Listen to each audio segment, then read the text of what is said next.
jama'a ta abin da zamu yi mu dinga tsaya muna duba rabo ta ci rabo ya ci hukuncin wannan abin da ya faru a wannan dambe. Abin da ake magana da tunawa ka tuka da mutum ya ce ya fadi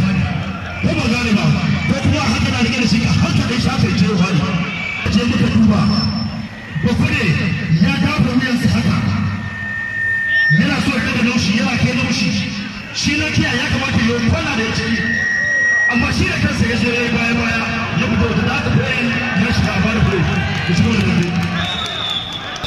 Yawan hukunci an samu maki daya kan Nokia saboda makalikin aka yi shi ma kuma ya daɗa ja da baya da kansa amma an shigo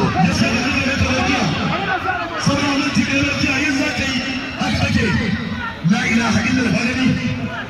wace kalma ba ba so na musa ta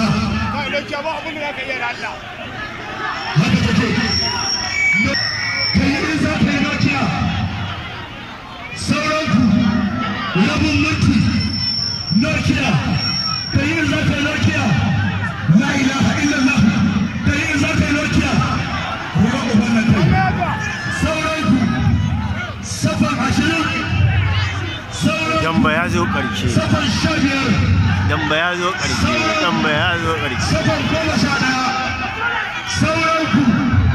la ilaha sauranku safan 10 sauranku a gidan ana kirgawa biyar hudu uku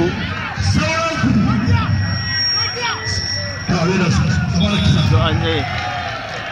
Damba ya kare